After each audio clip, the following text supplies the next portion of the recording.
Halo Samkoners, welcome back to our channel, yaitu apa? Podcastco, podcast kesehatan bareng Samko. Nah, hari ini another day, another topic dong, ya kan? Jadi kayaknya aku mau ngebahas tentang apa nih, sekarang lagi banyak-banyaknya self-diagnose, ya kan? Apalagi kayak sekarang konsumsi sosial media di kalangan Gen Z, kalangan millennials, itu bahkan kalangan orang-orang X nih. Nah, itu tuh kayak mulai dari sakit kepala tuh dikit-dikit cari di search engine ya, gimana caranya menghilangkan sakit kepala sekarang juga. Nah, gitu kan. Itu pakai apa nih? Ntar keluarnya macam-macam. Bahkan sampai nanti ada yang bilang kayak sampai tumor otak dan lain-lain, itu kan sangat bahaya banget, ya kan ya. Nah, buat ngebedah topik ini, kita juga kedatangan tamu lagi nih, spesial banget. Beliau adalah seorang apoteker yang punya lisensi praktek di 3 negara ASEAN, itu Indonesia, Malaysia, dan Singapura. Gokil banget ya kan, parah. Yaudah langsung aja kita sambut apoteker Kevin Ben Loren. Halo. Kita ketemu lagi. Iya, ketemu lagi Kak. Tapi kita ngebahas topik yang beda nih, Kev. Sip. Kenapa kita ngebahas self-diagnose nih? Nah, kita pengen buka obrolan tentang biar kita kasih edukasi nih kepada teman-teman Samkoners tentunya bagaimana cara menangani, bukan menangani sih, bagaimana cara menanggapi self-diagnose yang benar nih. Karena kan kita bisa lihat kan kayak ada nggak, misalnya Kevin kan punya apotik, punya klinik kan ya, tiba-tiba ada pasien datang, aku mau beli obat yang kayak di TikTok, atau aku mau beli obat yang ada di Instagram gitu. Gimana tuh, Kev? Iya. Jadi sebenarnya gini ya, kita bedah dulu topik self-diagnose ya. Iya. Sebelum kita mulai penjualan obat ya, dan lain-lain ya. Sebenarnya apa itu diagnosa? Diagnosa adalah menggunakan data-data yang kita bisa lihat dan juga data yang kita dapatkan dari pasien gitu ya. Yang data yang kita bisa lihat adalah mungkin tes fisik dan lain-lain gitu ya. Kadang-kadang misalnya kalau pasien batuk atau mungkin ada infeksi apa, dokter atau tenaga kesehatan, mungkin khususnya dokter ya, dia akan pencet-pencet bagian sini, ya leher, getah bening gitu ya. Getah bening, apakah benarkah? aktif gitu? Iya, kita harus tahu apakah benar-benar gitu ya. Jadi kalau kita bisa lihat itu ada keseluruhannya, ada thought prosesnya atau cara pemikirannya. Jadi kalau kita bisa bilang tenaga kesehatan, dokter, apoteker dan lain-lain, kita tuh belajar dari awal tentang ranah ini ya. Dan itu setelah kita lulus kita praktisikan. Nah, sebagai masyarakat awam dan lain-lain yang hanya mendapatkan informasi yang dari badan dia, tidak menggunakan data-data objektif dan lain-lain, dan dia masukkan ke search engine. Search engine bukanlah perfect. Ya, dia masih dalam status belajar. Jadi dia menggunakan keyword yang Anda masukkan sebagai masyarakat dan langsung membuat satu kesimpulan yang belum tentu pas dengan kondisi kesehatan Anda ya. Dan itu bisa menjadi situasi yang sangat fatal. Nah, gitu. Nah, itu self-diagnose ya. Self-diagnose. Iya. Jadi beda dengan diagnosis dokter. Self-diagnose adalah mendiagnosis diri sendiri.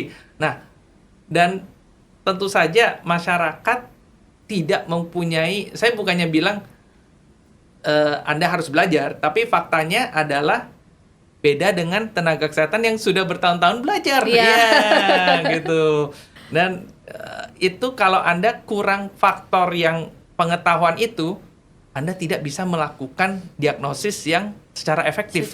Dan akhirnya kalau kita bisa bilang, kalau diagnosisnya salah, pengobatannya salah, efeknya akan tidak optimal. Benar, tidak optimal. Nanti nyala-nyalain ujung-ujungnya si apoteknya ya kan. Kenapa ngasih obat itu? Kenapa ini? Nah, itu jangan seperti itu ya teman-teman. Iya. Jadi kalau kita bisa bilang mau dokter, mau apoteker, kadang-kadang kenapa kita harus interview si pasien secara seksama? Karena kita mau mendapatkan informasi yang paling dalam. Iya. Nah, tiba-tiba curhat. Iya.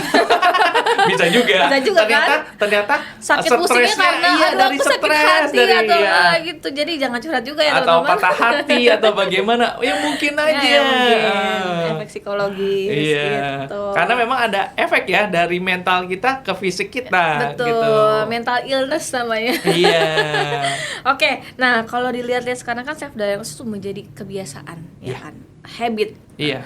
Habit orang-orang sekarang karena memang kenapa paralel dengan pertumbuhnya sosial media yang sangat Benar. pesat kan. Iya. Nah, menurut apoteker Kevin nih, kenapa sih orang-orang nih makin sering mendiagnosa sendiri nih lewat internet gitu? Kenapa? Apakah ada apa mungkin dari sisi pernah diteliti sama Pak Kevin atau seperti apa gitu? Ya kalau kita bisa lihat mungkin 10 tahun yang lalu ya, smartphone penetration di Indonesia mungkin 70-60% ya. Tapi sekarang semua orang udah bisa. Betul. Dan juga mungkin ini beriringnya ya yang kita bilang infrastruktur telekomunikasi dan lain-lain ya. Di mana zaman dulu, mungkin zaman kita ya Kak ya, kita mau dial up internet 164 KB. Titu. Bener, Aduh, bener. itu mau dapat informasi aja tidak bisa. Tidak bisa, benar. Iya, dengan terbatas ya. Iya. Dulu saya dari sana dial up pindah ke broadband.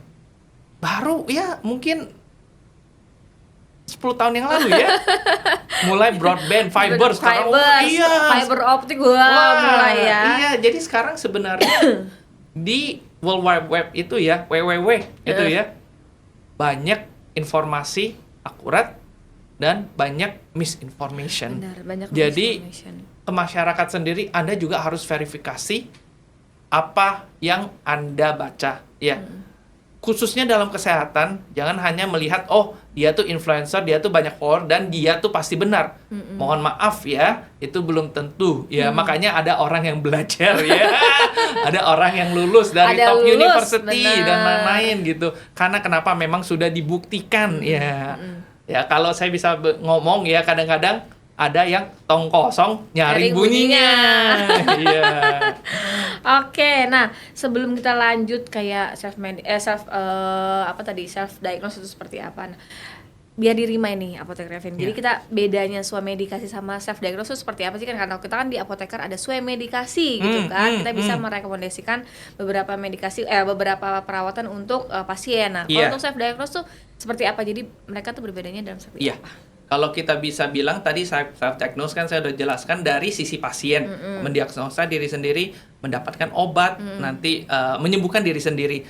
Kalau saya lihat mungkin dari faktor itu tadi kan saya jelaskan telekomunikasi dan lain lebih gampang dan mungkin ya kalau kita bisa bilang mungkin balik ke pasien, dia mau mencoba menyelesaikan masalahnya tersendiri. Ya, itu adalah memang itu mungkin dia bertanggung jawab kepada diri sendiri ya. Tapi kadang-kadang karena dia tidak dilatih dalam kesehatan, makanya akan bisa berdampak. Ya mungkin kalau untung-untungan masalahnya tidak besar, ya oke. Ya. Nah, kalau Anda misalnya tidak bisa tersettle dan mungkin kondisinya bukan sesuatu yang kayak yang Anda bisa lihat ya. Kalau misalnya sayatan ya paling gampang kita bisa pakai ya antiseptik dan lain-lain ya untuk membunuh bakteri ya. Tapi kalau yang di perut, yang di mah dan lain-lain, Anda tidak bisa melihat. Nah, itu Anda perlu bantuan dari tenaga kesehatan gitu ya. Nah, kalau kita beranjak ke swamedikasi yang dilakukan atau diterapkan oleh apoteker, itu berunjuk kepada kondisi-kondisi kesehatan yang masih belum kritis gitu ya, yang masih bisa teratasi dengan obat-obatan yang tersedia dan juga kondisinya bukan kondisi yang emergency gitu ya. Jadi kita harus tahu mungkin ranahnya sebagai tenaga kesehatan khususnya apoteker dan tenaga vokasi farmasi bahwa kita bisa membantu untuk kondisi-kondisi tertentu aja dan non kritis gitu ya. Jadi biar tahu batasan-batasannya gitu Bener. kan ya. Karena kan setiap profesi itu memiliki batasan-batasan masing-masing. Dokter tuh sampai mana, apoteker sampai mana, perawat sampai mana, seperti itu. Jadi khususnya juga menjelaskan bahwa kita mempunyai ranah area masing-masing dan kita lakukan di ranah kita seoptimal mungkin supaya memberikan pelayanan yang terbaik untuk masyarakat ya. Ya kita unik sendiri ya profesi kita sendiri betul. ya. Oke. Nah, karena kita ngomongin tadi udah sosial media gitu kan, memang tadi udah kita pesat sekali nih untuk sosial media dan jenis-jenisnya kan makin banyak ya, Chef ya. Nah, kira-kira platform apa nih biasanya kalau misalnya pasien suka datang nih kayak bawa foto di Google atau misalnya dia bahkan udah kayak lihat di TikTok atau misalnya ada kayak cuman di konten medsos, bahkan konten kan Kevin juga bikin konten kan ya. Mungkin apa dia pakai konten Kevin untuk aku mau beli obat ini nih yang ini diomongin sama Apotek Kevin. Nah, itu biasanya sekarang seperti apa tuh banyak yang datang? Oke, kalau di saya lebih tidak fokus kepada jualan produknya. Ya, saya sih tidak akan show. Kalaupun ada obat-obat tertentu yang saya akan promosikan, itu saya akan promosi kepada active ingredient-nya, bahan baku awalnya. Saya tidak fokus kepada branding gitu ya. Jadi kecuali nanti misalnya ada paid promotion, itu saya akan declare bahwa itu paid promotion dan lain-lain gitu ya. Nah, kalau kita pasien datang ke saya, khususnya mereka sih kadang-kadang kita dikenal di klinik kita bukan hanya untuk menjual obat, kita memberikan pelayanan yang komprehensif ya, holistik, di mana pasien selalu kita anjurkan mereka kalau mungkin mereka udah ada kondisi medis tertentu, kita selalu kita tanya dan kita interview kapan terakhir check up, kapan terakhir itu, karena kita sebagai grup ya, satu tim ya, kita tuh harus mendapatkan data yang paling updated. Misalnya kalau kita bilang, oh saya penyakit kolesterol, tapi terakhir saya tes darah tuh 2 tahun yang lalu, dan sekarang sudah 2 tahun berlalu. Bagaimana kita bisa tahu? Betul. Gitu? Sama dokter kan banyak perubahan ya, makan apa, gaya hidup. Benar. Gitu. Dan itu juga balik ke tadi tentang kita diagnosa soal medikasi, self diagnose. Pasien apakah bisa melihat sesuatu yang tidak ada di data yang harus dilakukan laboratory testing? Iya, dia sendiri bukan dukun, kita tenaga kesehatan apalagi bukan dukun, kita tidak ada mata telepatik dan lain-lain bisa mata melihat X-ray gitu ya. Iya, nggak bisa, tidak ada gitu. Semuanya berbasis bukti dan buktinya harus fakta ya. Kita harus melakukan testing. Dokter aja tidak bisa, dokter yang baik tidak bisa melakukan diagnosa tambah tes darah atau tes-tes tertentu. Dia pasti harus pegang pasien. Kalau dia bisa mendiagnosa tanpa megang pasien, wah, dukun itu. Bukan dokter namanya ya teman-teman ya. Itu dukun. Coba itu titisan siapa itu? Iya, semua orang pasti ada interview minimal stetoskop gitu-gitu dan lain-lain. Nah, itu harus ada data objektif. Kalau enggak tidak tahu. Kalau misalnya dengar dari pasien A dan B dan C gitu ya, informasinya A, B, C, terus dia langsung mendiagnosa tanpa melihat kondisinya, itu sih menurut saya aneh sekali gitu ya. Jadi harus memang disertai dengan data-data yang komprehensif. Iya. Gitu kan. Jadi sebenarnya self diagnosis itu macam-macam teman-teman ya, bisa mengarah yang dari ringan sampai yang berat. Iya. Gitu. Karena pernah nih ada kalau ringan misalnya ya, kalau kita tangannya melepuh ya, kena barang-barang yang panas, itu kan bisa self diagnose karena sudah melihat dan tidak ada kondisi-kondisi tertentu gitu. Bahkan bisa self medication kan ya. Iya, bisa itu. Di rumah ada barang-barang P3K yang memang diwajibkan untuk punya di rumah. Bener. Gitu kan. Jadi bisa dilakukan seperti itu. Nah, kalau kita bicara dampak nih, pasti kan ada resiko dari self diagnose ya. Iya. Nah, biasanya Kevin pernah nggak sih menghadapi kasus di mana pasien justru minum obat yang salah nih, karena terlalu percaya nih sama info di internet. Bahkan ada yang misalnya datang ke Kevin, aduh Pak, saya lihat di internet datangnya begini-gini, tapi pas saya minum ternyata dia sakit perut atau gimana. Ada nggak yang ada dong, gitu? pasti ada yang lewat kontak lewat TikTok gimana tuh, dan jadi lain-lain. menanganinya tuh gimana tuh jadi? Iya, selalu balik ke prinsip awalnya, yaitu saya sendiri seperti detektif. Saya harus mengetahui lagi. Iya, jadi kalau diberikan kasus seperti itu, saya akan menggali lebih banyak informasi. Tentu cara gampang adalah, oh kamu coba ini deh, kamu coba itu. Tapi nyawa pasien adalah nyawa. Iya, kalau dia sudah ada terpapar situasi yang tidak nyaman dan kita suruh mereka coba-coba lagi, ya dampaknya mungkin akan tambah negatif. Ya kita tidak tahu ya.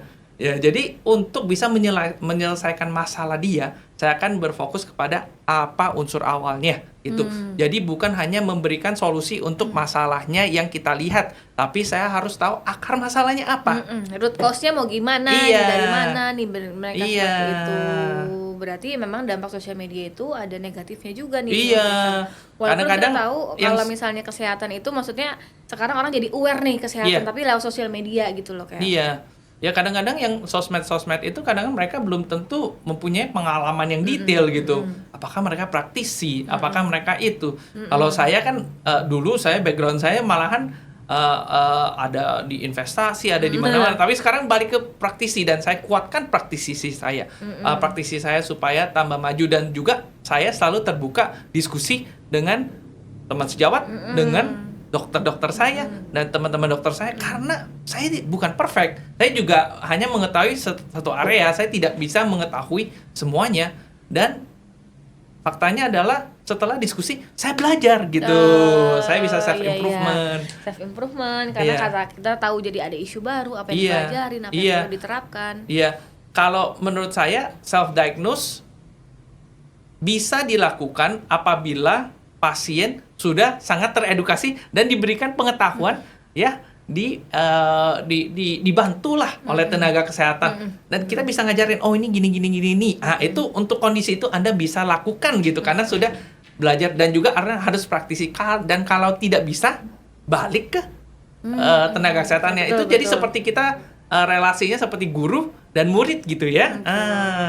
Karena pernah dengar satu kasus kayak misalnya dia cuma minum kalau nggak salah antiinflamasi atau apa, langsung semuanya melepuh gitu. Iya. Nah, itu ya efek samping cuma gitu. gatal-gatal doang, dia kayak ngerasa udah gatal-gatal minum obat yang biasa ternyata. Iya. Atau misalnya dia self diagnose sendiri nih gatal-gatal minum cetirizine contohnya. Iya. Ternyata dia menemukan ada gejala SC Jansen atau Stephen Jansen syndrome yang Iya. semuanya melepuh sampai bibirnya melepuh. Nah, itu kan memang ada efek samping yang kita tidak ketahui gitu kan.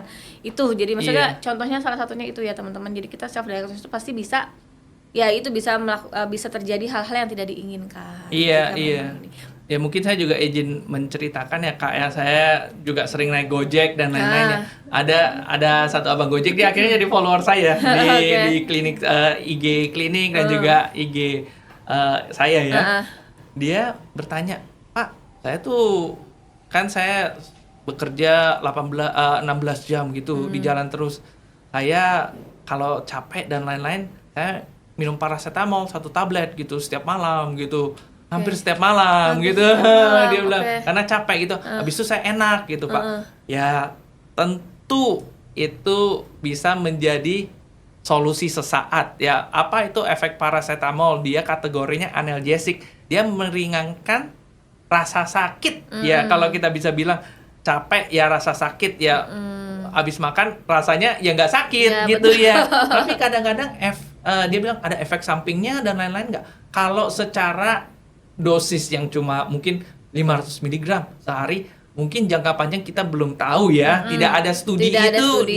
Tapi untuk saya lebih concern kepada apakah kalau pasiennya mempunyai penyakit tertentu, penyerta lain gitu penyerta lain, obat ini malah akan menutup gejala dari penyakit itu dan kita tidak bisa deteksi penyakitnya itu apa ya. Dan malahan nanti kelamaan konsumsi malah nanti penyakit yang mungkin dari simpel yang bisa dideteksi awal tapi ditutup oleh satu obat malahan nanti beranjak jadi masalah yang lebih besar, tidak bisa kita tangani jadinya. Jadi bom waktu ya malah. Iya, itu jadi mengulur waktu. Menutupi gejala gitu. Jadi semua obat ya kalau saya bisa bilang antibiotik adalah obat yang saya kategorikan sebagai penyembuh karena dia khusus untuk membunuh bakteri, bukan untuk membunuh virus ya. Teman-teman ingat ya, antibiotik tuh bukan untuk antivirus. Antivirus. Jadi kalau infeksi virus di mana ya 80% orang kena infeksi saluran pernapasan, 80% hampir ya semuanya virus ya. Tapi malah minum antibiotik, makanya itu tidak benar ya. Jadi yang lainnya, obat-obat lainnya adalah untuk meringankan rata-rata meringankan gejala dan lain-lain ya, mayoritas ya. dia kalau meringankan gejala, dia tidak langsung memberikan solusi kepada akar masalah. Oke, benar. Iya. Jadi Kalau kita meringankan ngomong, gejalanya aja, iya. menghilangkan gejala. Kalau kita ngomong obat darah tinggi apa? Mm-mm. Mungkin salah satunya amlodipin atau enalapril atau lisinopril, apa pril gitu ya, kayak obat darah tinggi. Pokoknya mereka hanya ujung-ujungnya mengurangi tekanan. Tapi unsur masalah yang membuat tekanan darah tinggi itu apa? banyak ya. Ada yang dari merokok, ada yang dari obesitas ya, atau kegendutan, ada yang dari mungkin kolesterol, ada yang dari mungkin efek-efek lainnya, ada yang turunan dan lain-lain. Kita harus tahu akar masalahnya. Betul. Iya, dari tahu akar masalahnya, kalau kita bisa menyelesaikan akar masalah, malahan pengobatan mungkin tidak diperlukan. Nah, betul. Bisa. Iya. Jadi jangan overclaim Iya. obat pengobatan malah Iya. ya. Jadi kadang-kadang self diagnosis itu adalah cara pikir mungkin bagus ya, mau menyelesaikan masalahnya. Tapi kalau kita tidak tahu akar masalahnya, di mana masyarakat umum tidak tahu bagaimana cara mendiagnosa atau mengetahui ya akar masalahnya, Anda hanya akan menutupi masalahnya dan tidak memberikan solusi yang di akar masalah. Nah, dan itu lama-kelamaan ya kita tidak tahu ya, over time ya, mungkin itu akan menjadi sesuatu yang fatal ya. Itu benar teman-teman ya. Jadi tadi kita kan harus mengetahui akar masalahnya. Nah, tahu akar masalah dari mana tadi? Konsultasi. Iya. Dan dengan konsultasi dengan tenaga kesehatan sendiri, tenaga kesehatan memerlukan melakukan tes lebih lanjut juga. kita bukan dukun. Betul ya. Jadi sama-sama kita harus melengkapi data evidence base yang kalian juga rasakan. Kemudian apa yang kadang-kadang malahan satu konsultasi aja tidak cukup, harus beberapa kali konsultasi. Betul. Iya, jadi kayak dokter kan suka nanti MRI dulu balik lagi ke sini saya bacain. Iya, gitu ya. memang faktanya harus begitu. Kita mau pacaran aja kita harus cek cowoknya ini atau ceweknya backgroundnya apa. Bukan sekali ketemu langsung nikah kan? Iya betul. Jadi harus gitu ya, sama kayak kalau saya pacaran dong. Iya. Oke, nah kalau tadi kan udah kita obrolin nih experience-nya apoteker Kevin untuk menangani pasien-pasien yang suka self diagnose ya.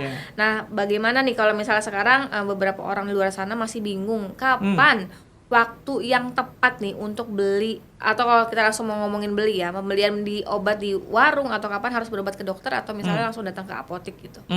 Oke. Menurut saya apotek itu seperti tadi di sesi 1 ya, yang kemarin-kemarin ya kita lakukan. Faktanya apotek itu selalu terbuka gitu. Ada malahan apotek yang sudah terbuka 24 jam. 24 jam, banyak ya malahan ya. Masuklah ke sana. Tanya aja, ya. Dia nggak tahu, suruh cari tahu. Iya. Kalau pegawai apotek nggak tahu, laporan ke bosnya. Langsung kontak aja. Saya mau ngomong sama apotekernya atau gimana, ya. Minimal harus bisa dikontak, berbicara dan lain-lain. Ya. Jadi kalau kita bisa bilang, kalau misalnya klinik tidak buka 24 jam, bisalah ke apotek. Kalau misalnya sampai nggak tahu mau apa, tanya. Ya, worst case scenario yang terburuk ke emergency ya. Kalau memang kita rasa itu kondisinya sangat mendorong gitu ya. Betul. Jadi kondisinya juga harus, maksudnya secara simpel, kalau memang kita ngerasa sakit badan kita, even cuman kayak gatal doang nggak enak, itu boleh banget ke apotek. Iya.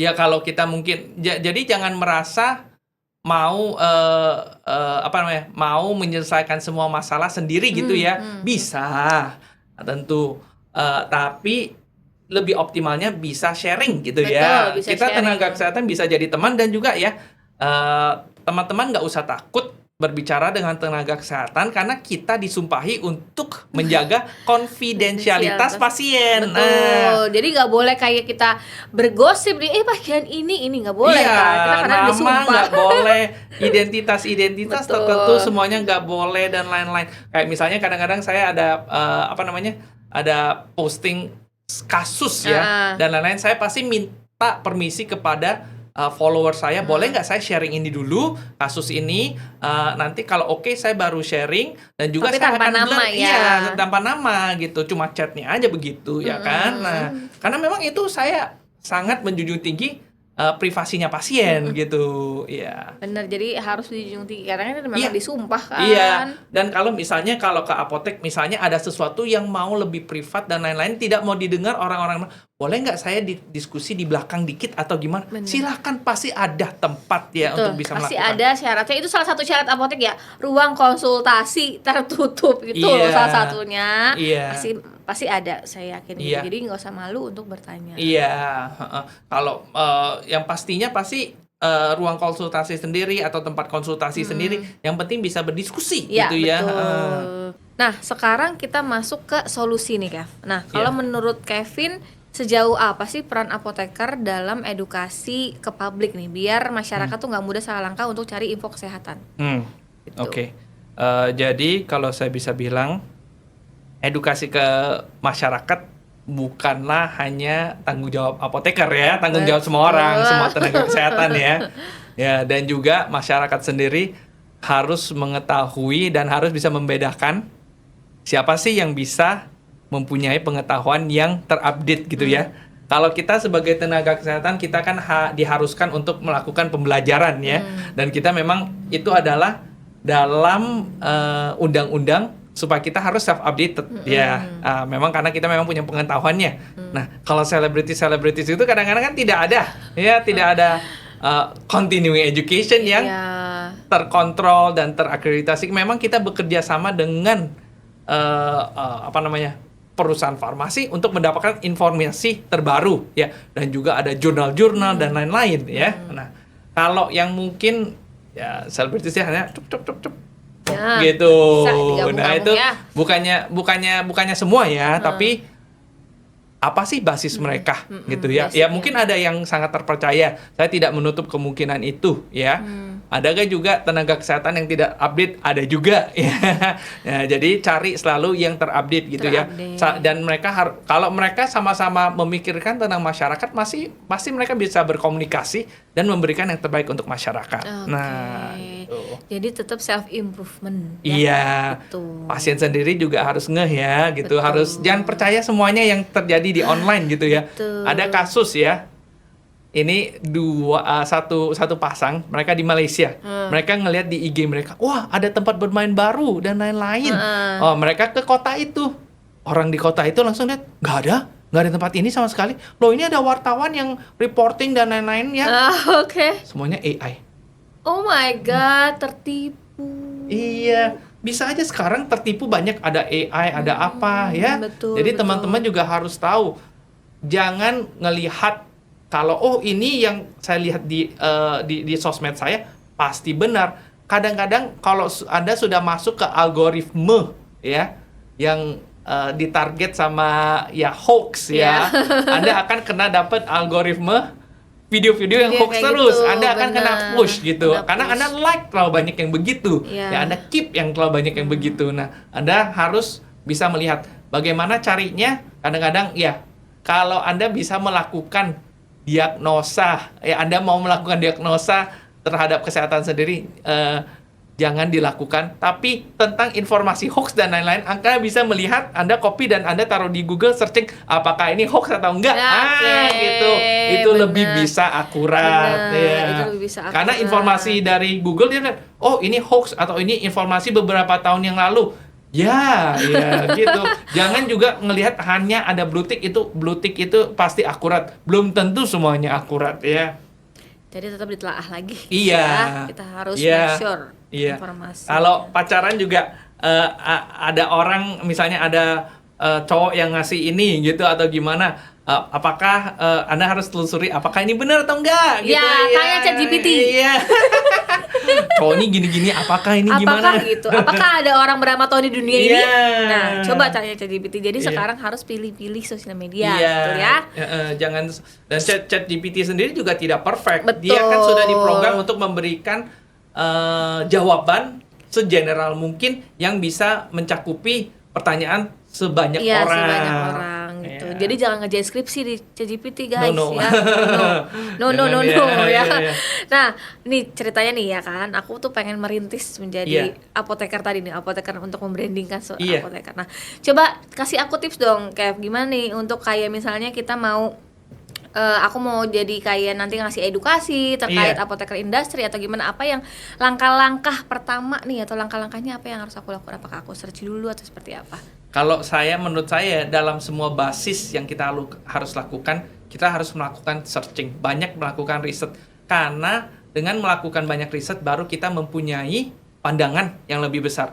Kayak misalnya kadang-kadang saya mau sharing juga, baru-baru ini yang saya sangat worrykan ya di Indonesia adalah mungkin vape dan lain-lain ya. Saya sih advokator untuk no tobacco dan juga termasuk vape tertentu. Ya, di Singapura sendiri dan Malaysia di mana negara saya praktisi ya atau saya terregistrasi, sekarang baru-baru banyak kasus yang kita panggil K-POTS. Nah, K-POTS itu adalah situasi di mana vape isinya ada tercampur obat-obat terlarang. Wah, aduh di potsnya. Iya, di potsnya. Efeknya dari penggunanya adalah mereka terasa fly dan lain-lain. Tapi ujung-ujungnya mereka bisa menjadi kayak zombie gitu.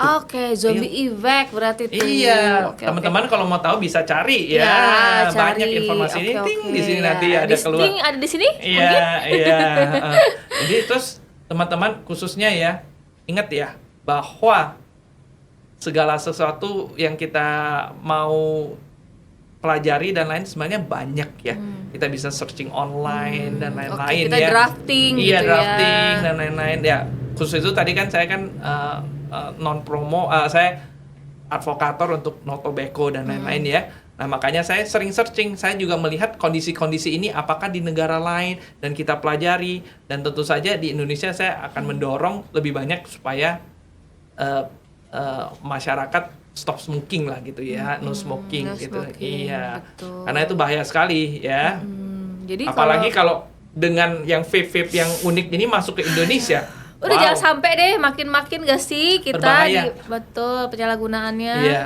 Dan ini kadang-kadang produk-produk ini mengandung anestetis. Ya mungkin bisa halusinasi, bisa high dan lain-lain, tapi dampaknya mungkin ke yang kita bisa bilang Inggrisnya respiratory depression atau ada dampak negatif kepada pernapasan kita. Dan ada yang sudah meninggal karena vape ini gitu.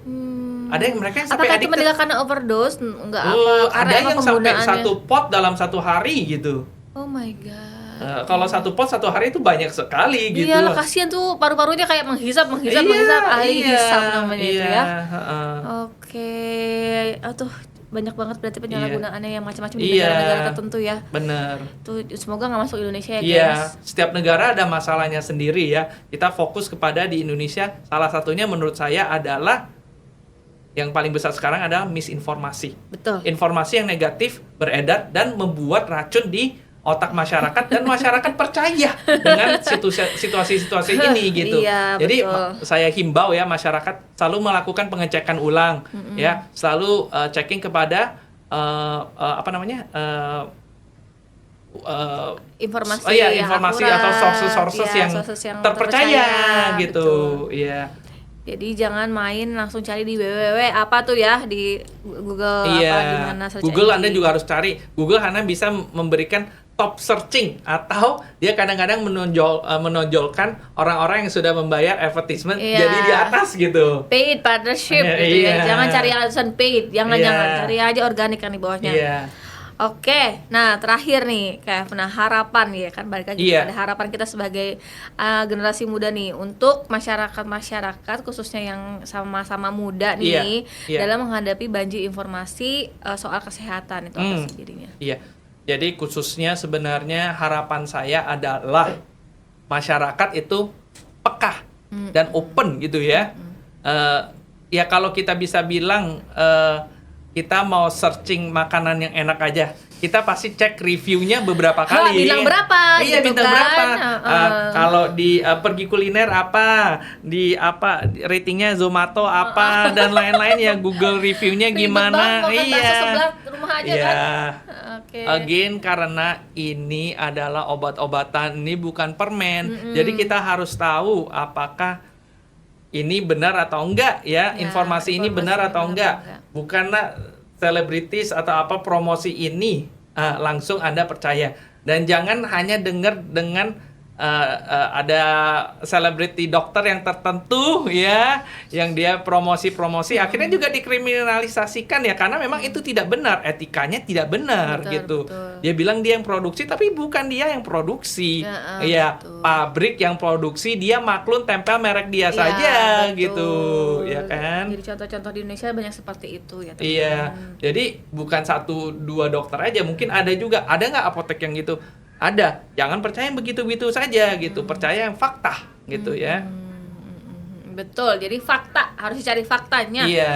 Gitu. Nah, udah panjang kali lebar nih tadi kita ngomongin self diagnosis. Kalau misalnya teman-teman masih ragu, boleh nanti DM kita juga tentang self diagnosis itu apa, atau nanti mungkin langsung ke Pak Kevin, boleh banget ya. Iya. Lah, terakhir berarti adalah closing statement. Closing statement saya closing adalah statementnya seperti apa nih terkait materi hari ini nih? Iya, kalau saya sih stay smart, stay safe. Oke.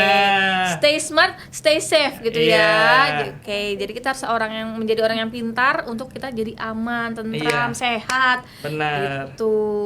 Oke, jadi aduh udah panjang banget nih, Kev. Aku sampai kayak ini nih, lapar nih, udah jam makan siang, jangan-jangan kan ya.